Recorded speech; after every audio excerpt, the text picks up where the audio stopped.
Marco Polo, the renowned Venetian explorer, was imprisoned and tortured by the Genoese for nearly a year, during which he dictated his travels to a fellow inmate, Rustichello da Pisa, a tale that would captivate the world but conceal the darker aspects of his journey. The real story of Marco Polo is one of brutal politics, cunning manipulation, and ruthless ambition, forged in the fire of a medieval world where the pursuit of power and wealth was a matter of life and death. Born in 1254, Marco Polo was the son of a wealthy merchant family in Venice, a city-state that controlled a significant portion of the Mediterranean trade, and his family's influence would prove to be both a blessing and a curse.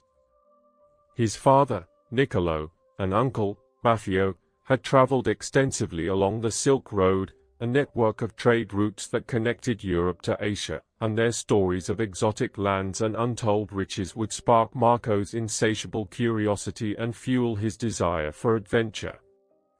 As a young man, Marco Polo joined his father and uncle on a journey to the court of Kublai Khan, the Mongol emperor who ruled over a vast portion of Asia, a journey that would take them over 3,000 miles, through treacherous mountain passes, and across scorching deserts. The Polo family's mission was to establish trade relationships with the Khan and to spread Christianity, but they soon found themselves embroiled in the complex and deadly world of Mongol politics, where the line between loyalty and betrayal was constantly blurred. Kublai Khan, a ruthless and cunning leader, was expanding his empire, and the Polos saw an opportunity to use their mercantile skills to further their own interests and those of the Khan. Marco Polo quickly gained the trust of the Khan, who appointed him as a special envoy, tasked with carrying out diplomatic missions and gathering intelligence on the Khan's enemies, a position that would put him at the forefront of the Mongol Empire's brutal expansion. As Marco Polo traveled throughout the empire, he witnessed the brutal suppression of rebellions, the slaughter of entire cities, and the enslavement of countless people, atrocities that would haunt him for the rest of his life. He saw the devastating effects of the Black Death, which had ravaged Europe and Asia, leaving millions dead and economies in ruins.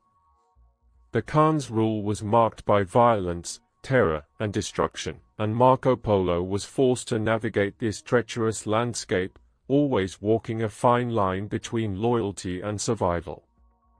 Despite the dangers, Marco Polo's travels took him to the farthest reaches of the empire, from the court of the Khan in Xanadu to the southern provinces of China, where he encountered strange and exotic cultures, and witnessed the wonders of the ancient world, including the Great Wall of China and the hanging temples of the Tibetan Plateau. However, Marco Polo's experiences were not limited to the wonders of the ancient world. He was also exposed to the darker aspects of human nature, including the brutal treatment of slaves, the suppression of women, and the massacres of entire populations. He saw the effects of war, famine, and disease, and was forced to confront the harsh realities of a world governed by the law of the jungle. The Polo family's fortunes were inextricably linked to the Khan's favor, and when the Khan's rule began to weaken, they found themselves in a precarious position. The Khan's death in 1294 marked the beginning of the end of the Polo family's influence, and they were forced to flee for their lives, leaving behind the wealth and power they had accumulated over the years. Marco Polo's imprisonment by the Genoese in 1298 was a culmination of his family's declining fortunes and the treacherous world of medieval politics.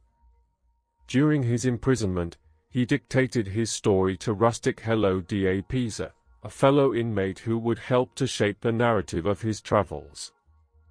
The resulting book, Illinois Million, would become a bestseller, captivating the imagination of Europeans and inspiring generations of explorers, but it would also conceal the darker aspects of Marco Polo's journey, including his involvement in the Mongol Empire's brutal expansion and the atrocities he witnessed during his travels.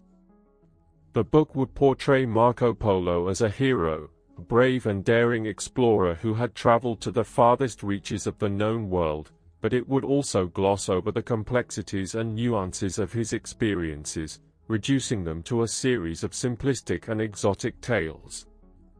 As the years passed, Marco Polo's legend grew, and he became a celebrated figure in European society, but the truth about his journey remained hidden, locked away in the shadows of history.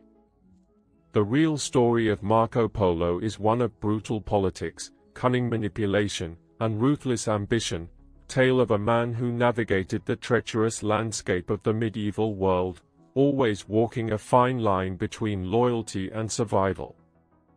His legacy is a complex and multifaceted one, marked by both wonder and horror, and it serves as a reminder that the past is always more nuanced and complicated than we often care to admit. The darkness that lurks beneath the surface of Marco Polo's story is a haunting reminder of the brutal and unforgiving nature of the medieval world, a world that was governed by the law of the jungle, where the strong survived and the weak perished. And it is this darkness that continues to haunt us to this day, a reminder of the devastating consequences of unchecked power and ambition, and the enduring power of the human spirit to survive and thrive in the face of overwhelming adversity.